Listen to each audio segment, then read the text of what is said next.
Good morning. Wildflowers don't care where they grow. You sure? Hi, everybody. Talk about a beautiful day, isn't it? And Jim, wherever you are, thank you so much for reminding us that life is supposed to be fun.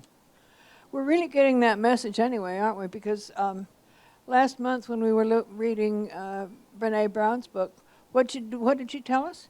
That play is the most important thing we can do. And now we got it again this month from a really old woman. I don't know how old she was, but lovely, lovely, lovely that 1,500, that's pretty old. Oh my gosh. What a lovely, lovely day, and thank you for being here. What a nice time. Spring into joy. Wow. Two words that probably want a definition, spring and joy.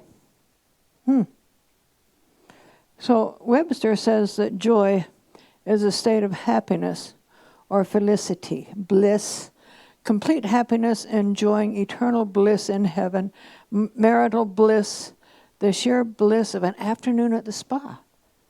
So it doesn't have to be big stuff, but it's a feeling, isn't it? Joy is a word, and it's a really small word, but it's a really big feeling. Where does it happen in you? Yeah. Wherever it is, it's different for everybody, but there you go. Solomar, Dr. Holmes, Ernest Holmes, who is our founder, says that every man searches for God, but not for the God of theology. We are looking for the God of joy, the God of laughter, the God of love.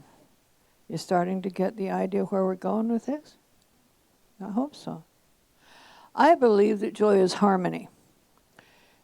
It's awareness. It's sitting in the living room with a cat in my lap and being in the moment. And flowers. All over the place today there are flowers. That's cool. So, what about what is spring? It has two meanings, doesn't it? One means to jump up. And I think, thanks, Chris, for that nice song. That is one way that's one way that we spring. The other one is what's happening outside right now, okay? Life is renewing itself. It's a time for new beginnings. It's also very unpredictable. And sometimes that's pretty frustrating. You know, last week it was snowing. What was that? You know, today it's gorgeous. Who knows what tomorrow's going to be? Welcome to Utah. But that in itself has value, doesn't it? If we always knew what was going to happen next, would life be a little boring? That's why I live in Utah. I moved here from a place where it never got wintertime. You know, that's an interesting place to be, but there are so many things I missed. Because there were no daffodils. I lived in Hawaii for a while. And while I was in Hawaii, and, I mean, it's tough, I know that, but, deal with it. In the springtime, on Mother's Day every year, I'd go to church, and the women there were flowers everywhere, of course. And all of the women showed up in church with these beautiful leis around their necks, sometimes 3 or 4 of them, all of these flowers, all of these enormous, beautiful blossoms everywhere. And the highlight of the day was a little lady whose son had sent her a pansy. She put that pansy on her lapel and wore it to church, and everybody was just amazed. No one had ever seen a pansy. No one had ever seen a pansy. Because pansies need winter in order to become what they are. So, you think about it. February, it's kind of still wintertime, isn't it? But February creates March. And March creates April. And April will create June. That's how the world works. It's an amazing thing. And that's really the springing from one place to the next to the next, to the next. Does that make sense? Winter creates spring. Imagine, for example, in the deep of winter. I think I hibernate. I don't know about you, but you either hibernate or you ski. There's no middle ground, okay? I'm a hibernator. How many of you are skiers? Okay. Yeah, not mine, but it's yours. But I hibernate in the wintertime. It's a time when I can go inside and with a good book or, good music or whatever, and I can do some kind of self-building from the interior. Just like in the middle of winter, what's happening under the earth for the trees? Things are starting to think about growing. And by February, they've got a little better idea about growing. February is the love month, isn't it? And that's a time when we are beginning to grow again, too, to come out of hibernation and moving into a place where there are other people. It's easier to get out and get around. And it's a lot more fun. But new life is beginning under the earth in the middle of winter. And that's what creates February. And as that grows and grows, in March we begin to see crocus. We begin to see things popping up out of the ground. And that's what creates March. And that's what creates April. In the spring, we begin to become restless. We've been seeking for new things, and that's where we're at right now. We are springing into April, aren't we? We're springing into the possibility of May and June and summer and the fullness of fall. And then again, what happens? We go back into this hibernation and we do it again. And just like winter creates spring, chaos creates harmony. Think about that. If we didn't have winter, we couldn't have spring. Does anybody notice that there's a little chaos going on in the world right now? Just a little bit.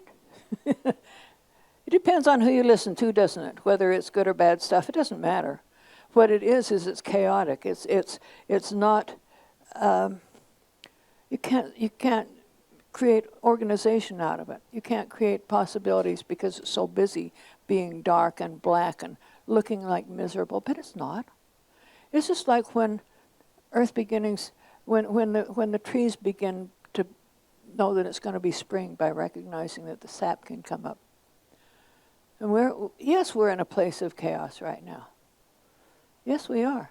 But that chaos is going to create harmony, just like winter creates spring. Now, when I talk about harmony, there's something I want to say about harmony because it's a good thing. It can be either chaos or not, but think about a symphony orchestra for a minute. It's made up of all different kinds of instruments. You know that? There are the beautiful string instruments, the ones that carry the melody, and they're gorgeous. And then there are the woodwinds. They have kind of a nature feeling, don't they? It's not the same feeling, and they're very different. What about brass? The trumpets. They certainly are not like the strings. They make loud noises. They announce things to the world. And finally, the percussion section. Anywhere from little dingle bells to big drums to the great big drums that happen in a symphony. All kinds of different ideas. Humans are like that, I think. We live in a lot of different places in the world. We have all kinds of different ideas about things. We don't even have the same idea about what God is, if you even use that word. Okay? There are so many differences, just like there are differences in a symphony orchestra. Have you ever been to a symphony concert?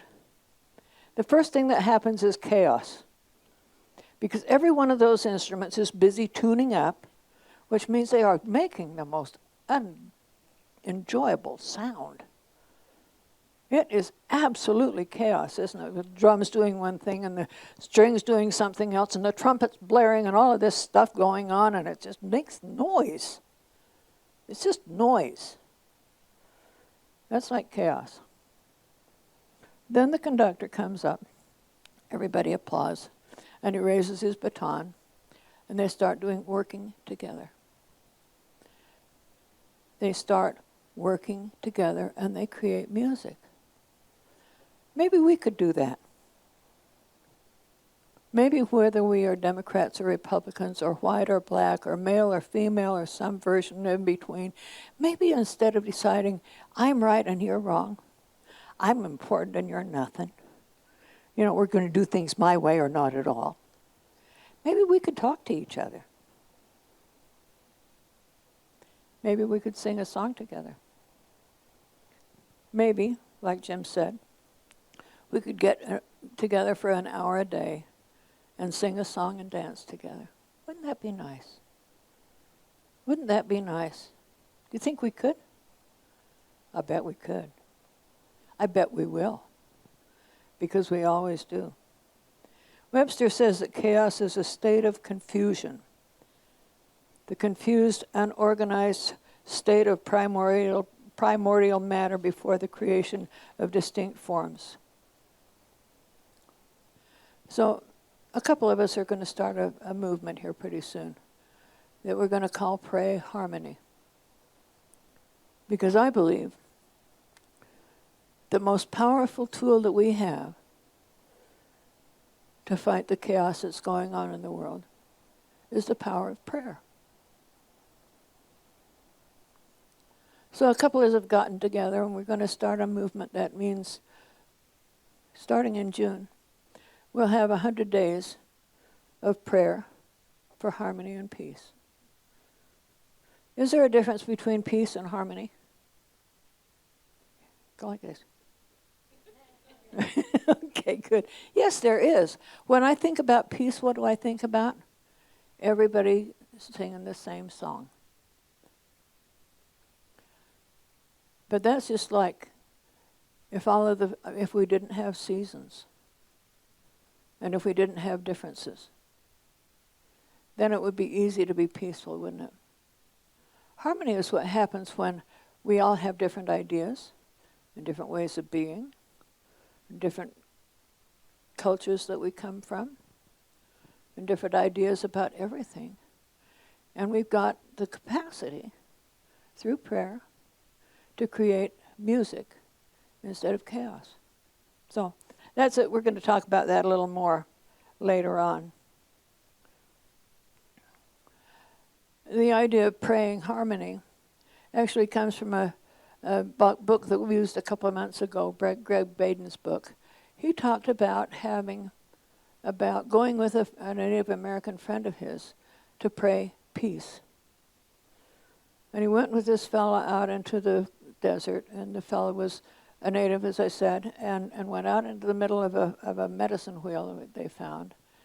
And Braden expected that there would be sounds or dances or something going on. This fellow went out and he stood in the middle of the field. And he just stood there for a few minutes. And then he walked back and said, okay, we're done. Let's go. And Greg said, I don't understand. What just happened? He said, you weren't making any noise to pray for peace. Or pray for rain. It was a prayer for rain. The fellow said, I don't want to pray for rain. Because if I pray for rain, I'm implying that rain doesn't exist right now. If I pray rain, which is what I did, I went out into that circle, and I felt rain falling down on me. I felt the mud coming up through my toes. And I knew that rain already existed. Different concept. So we're praying harmony, because harmony actually already does exist. Does it? Can you find the places in your life where harmony happens for you right now? Yeah. I love Christmas. I really do. I love being able to sit in my living room with a fire in the fireplace and a good book and my cat on my lap, and the Christmas tree is so beautiful. All of the decorations around me. Oh, I love that time. It feels so good. That's harmony. What I don't like is the day that we put up the Christmas tree, because there are things all over the floor and boxes and bags and strings of lights, and everything is pure chaos. But in order to have Christmas, we've got to have the chaos that creates it. And if we're going to have peace and joy and love and harmony in the world, how does that get created? It gets created by the chaos. So whether you like what's going on in the world or not, please know that change is happening and change is good. Can you buy that? Okay. Okay. Just to wrap it up. We are springing into joy in every moment. We're springing out of chaos and into harmony in every moment, because harmony does exist, just as chaos exists. And we all get to look for the harmony that's on its way, that is right now. What areas in your life are already harmonious? I bet a lot more of them than are chaotic. Yeah, especially today because there's sunshine out there. It's good. So, Teresa of Avila, thanks for that, Jim, says that you begin by blessing your life and all that it holds. And then you let yourself gently slip into the arms of the divine. You feel any struggle in your life, any place where you might feel trapped. And then offer these situations to the divine and ask that it bless you. Allow God's love to show you the truth, and ask to be guided into the gentleness and joy of your growth. She's a pretty smart lady. So, homework. You always get homework when I stand up here. You always get home, okay? Your homework this time is to do what Teresa of Avila says. Feel the struggle in your life and any place where you might feel trapped, and then allow that to turn into harmony. Find the harmony that's already in the middle of it, because it's always there. Another thing you can do to help you along that way is, it is Practitioner Sunday after all, so for heaven's sakes, pray with a practitioner, okay? Because if you can't find that harmony, you've got to know that it's there. That we will help you find it. We know it's there. It may just look a little different right now. So to wrap up, life really is a joyous adventure. It's both joy and an adventure. And it's all better. It's all good. It's all good. So let's pray for a minute.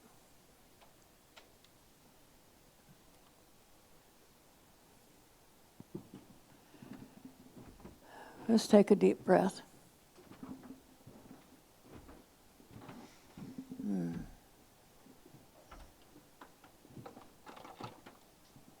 Go inside.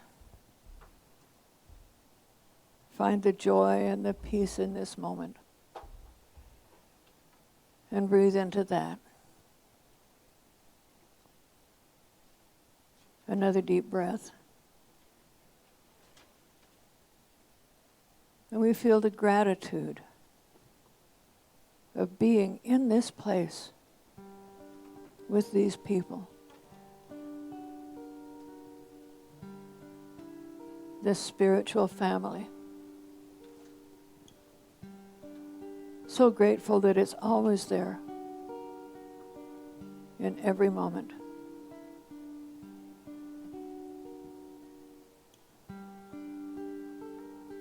And pray for that pray in that place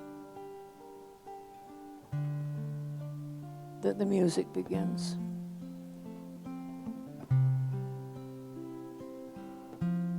The sound of a guitar and a bass, some beautiful percussion, a beautiful voice, and feel the feeling of harmony.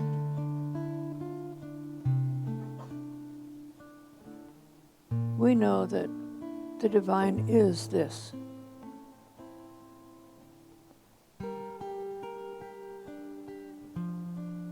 That it's all good.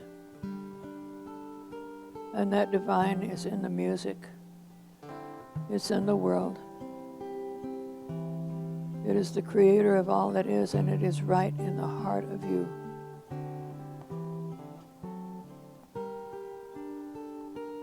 We use that divine power of prayer to harmonize our own lives. To pray harmony into the conflict that surrounds us.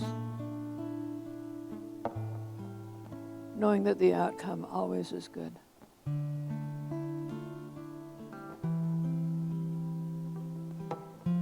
And with that knowing that I have the power to create whatever I choose in my life, and you do too, that right now we pray harmony. Right now I pray harmony in my own life. I pray joy in each moment.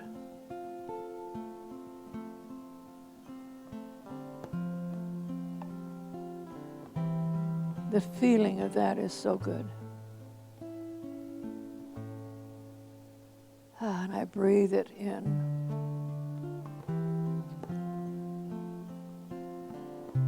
Grateful for this philosophy,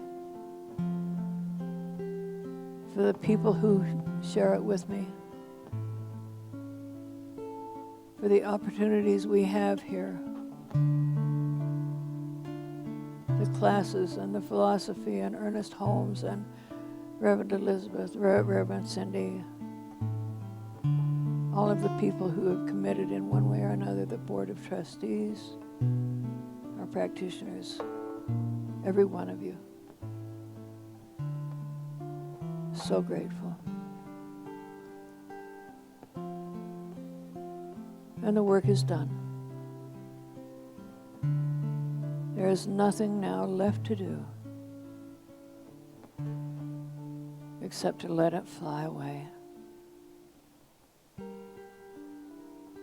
and let it be. And so it is. So it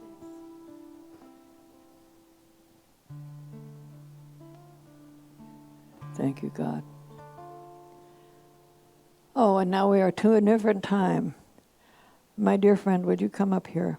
Miss Sue, one of the latest members of our Board of Trustees. You are fabulous, you are. I was practitioner.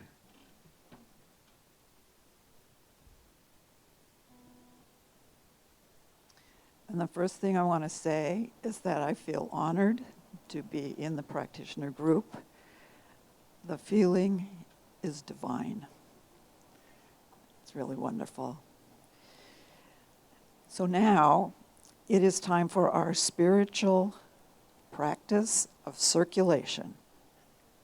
So the ushers will come forward in a minute. For me, when I started tithing to this spiritual center, I needed to be clear on my purpose in giving my treasure to this sacred organization and its work. So I ended up calling the dollars I was donating gratitude dollars.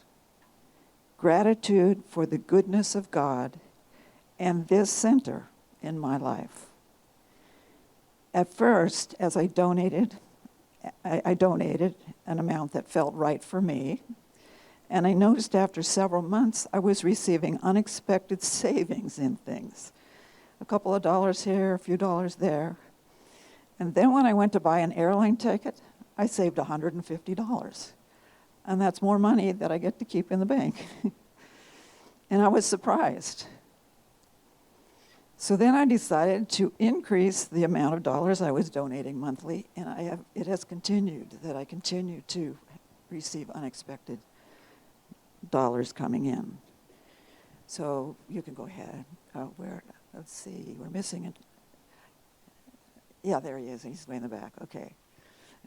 So ultimately, I realized I was actively experiencing the law of circulation in my life, and I felt connected with God's abundant givingness and my own abundance.